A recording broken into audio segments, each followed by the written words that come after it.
তাহলে ফাসল্লি লিরাব্বিকা, রবের উদ্দেশ্যে সালাত, ওয়ানহার, রবের উদ্দেশ্যে কুরবানি। 10 লাখ টাকা দিয়ে ফুটানি মাইরা এলাকার মানুষ দেখে কুরবানি দিয়ে লাভ নাই। আর মানুষ ধরে বলে তালুকদার সাহেব কত দিয়ে কিনছেন, কয় 10 লাখ। তো ঠকেন নাই, জিতছেন। তালুকদার কয় আমি ঠকার মানুষ, পিছনে রানে 6 মণ গোস্ত হবে। আসসালামু আলাইকুম ইসলাম দরদি ভাই ও বোনেরা, দেশ এবং দেশের বাইরে থেকে যারা আমার এই ghost SAR Islamic YouTube channel দেখছেন তাদেরকে জানাই আমার আন্তরিক প্রীতি, শুভেচ্ছা, ভালোবাসা ও সালাম।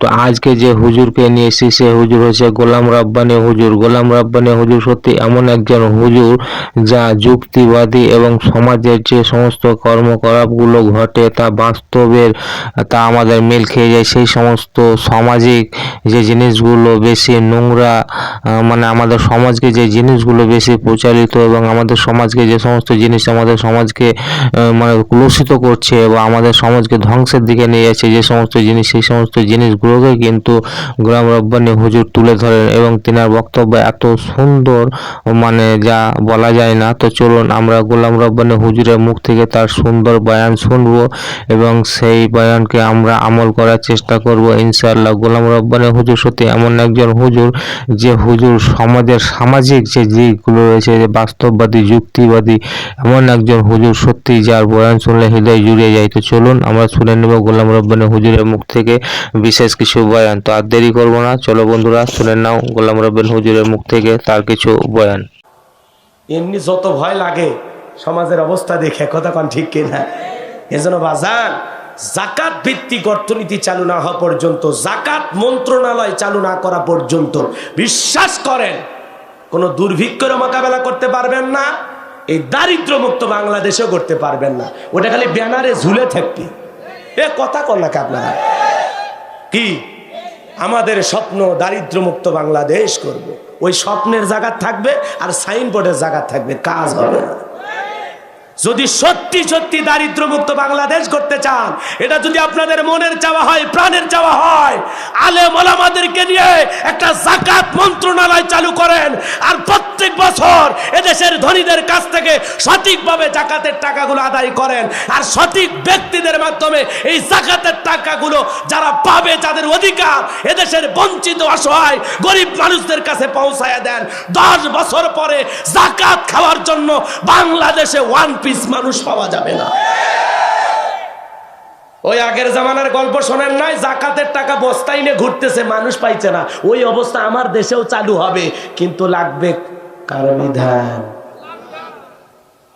আল্লাহর বিধান প্রতিষ্ঠিত না হওয়া পর্যন্ত চাচা ওই সারা জীবন আপনি জাকাতের শাড়ি লুঙ্গি পাবেন, 2-3 লাখ টাকা কেউ হাতি দিয়ে বলবেন না এই মিয়া আজ থেকে আর জাকাতের টাকার জন্য কারো যাওয়ার কাছে যা লাগবে না, 3 লাখ টাকা দিলাম, ব্যবসা বাণিজ্য করে প্রতিষ্ঠিত হন। আরে ভাই, কাউরে যদি জাকাতের 1 লাখ, 1.5 লাখ, 2 লাখ টাকা দিয়া তার একটা কর্মস্থানের ব্যবস্থা করে দেওয়া যায়, 5 বছর পরে ও ব্যক্তি নিজে স্বাবলম্বী হয়ে জাকাত দেবে।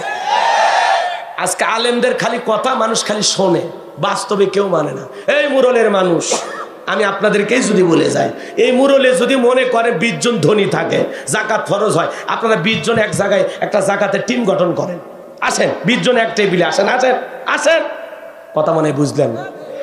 একটু একটা উপদেশ বলে দিয়ে যায়, মানে না, না মানেন, বললাম আর কি, কষ্ট হচ্ছে আপনাদের? 20 জন ধনী ব্যক্তি এক জায়গায়, আব্দুল খালেক ভাই আপনার জাকাত কত? 3,75,000। আপনার কত আছে? 5,06,000। আপনার কত? 11 লাখ। আপনার কত? আমার 2 লাখ। আপনার কত? আমার 3 লাখ। এই 20 জন মিলে টোটাল জাকাতের টাকা হচ্ছে 40 লাখ ধরেন, কথার কথা। তাহলে এই মুরলে উত্তর পাড়া, পশ্চিম পাড়া, দক্ষিণ পাড়া 40 জন মানুষ এমন রেডি করেন যে 40 জন মানুষ সবচাইতে গরিব, কর্মস্থানও নাই, কোনো কাজও নাই, দিন যাওয়া কঠিন।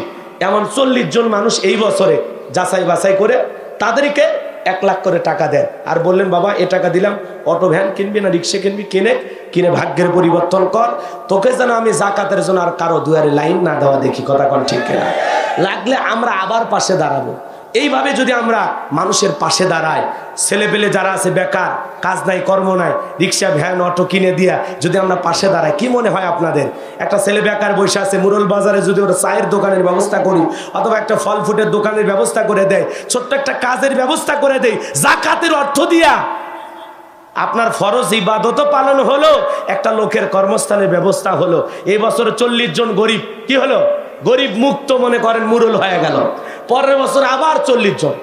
এইভাবে হিসাব করে 5 বছর বা 10 বছর যদি ঠিকভাবে জাকাত ওই 20 জন ধনী এক জায়গায় হয়, আরে 200 টাকার লোট পুরো গ্রাম পৌঁছাছে। হাই রে জাকাত দাতা রে,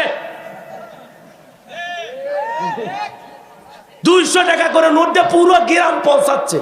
এ দায়িত্ব আপনার কে দিছে? আলেম ওলামাদের কাছে শোনেন যে জাকাত দেওয়ার পদ্ধতিটা কেমন, কিভাবে দিলে আমার আল্লাহ খুশি হবে, আর ইসলাম কিভাবে দিতে বলেছে। হযরত ওমর ফারুক ডেকে বলেন, তোমরা জাকাতের অর্থ এমন ভাবে দাও যাতে ওই ব্যক্তি জাকাতের জন্য পরবর্তী বছরে কারো দুয়ারে লাইন না দেয়। তার মানে কি, দেওয়ার মতো দেওয়া লাগবে, ফাজদামি লয়। লঙ্গি দেবেন, নিজে পরে থাকেন 500 টাকার লঙ্গি, আর গরিবত দেন 200 টাকার লিটল লঙ্গি, পরে থাকলে আর জান্নাত জাহান্নাম সব দেখা যায়। এই বড় লোক, তোর ইজ্জতের চাইতে গরিবের ইজ্জতের দাম বেশি। আর তোর ভেজাল আছে, কথা কন না কে? গরিবের কোনো ভেজাল নাই। রাগ করতেছেন? যাই হোক, মাজান গো আমার অনেক লম্বা সময়, কষ্ট হচ্ছে আপনাদের।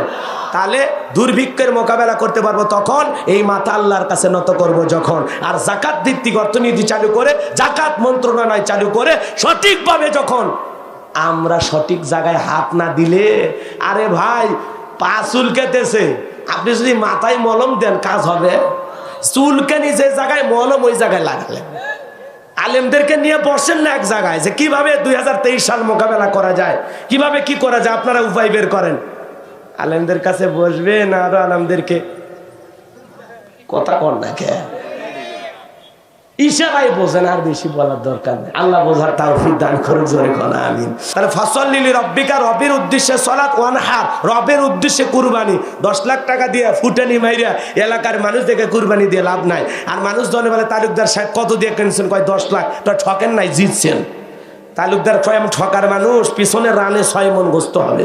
এরকম চিন্তা ভাবনা আছে, কুরবানি কবুল হবে। 10,000 টাকার ছাগল দিলেন, আপনার নিয়ত সই, টাকাটাও হালাল। আল্লাহর কাছে যদি বলেন আল্লাহ ইব্রাহিম ইসমাইলের মতো কবুল করো, বিশ্বনবী এবং সাহাবায়ে কেরামদের কুরবানি যেভাবে কবুল করেছো, আমার কুরবানি সেভাবে কবুল করো। নিয়ত যদি সই হয়, টাকাটা যদি হালাল হয়, হোক না 10,000 টাকার ছাগল, ওর রক্ত জমিনে পড়ার আগে আমার আল্লাহর দরবারে কবুল হবে। ওয়ালাকিন ইয়ানালুহুত তাকওয়া মিনকুম, আল্লাহ তাকওয়া দেখে, কথা কন না কে? বড় গরু দেখে আল্লাহ, আল্লাহ কি দেখে? তাকওয়া, খোদাবিধি, পরহেজগারিতা। বান্দা তোর অন্তরে কি গোস্ত খাওয়ার আশাই দিচ্ছু, ছেলে মেয়েকে দেখানোর জন্য, প্রতিবেশীকে, নাকি জামাই বাড়িতে? হ্যাঁ বন্ধুরা, আজকের ভিডিও কিন্তু এই পর্যন্ত। এরপরে কিন্তু আবার আমরা নতুন কোনো একটা ভিডিও নিয়ে উপস্থিত হবো। তাই বন্ধুরা, আমার এই চ্যানেলটাকে যারা সাবস্ক্রাইব করবেন তারা কিন্তু প্লিজ দয়া করে সাবস্ক্রাইব করে নিও।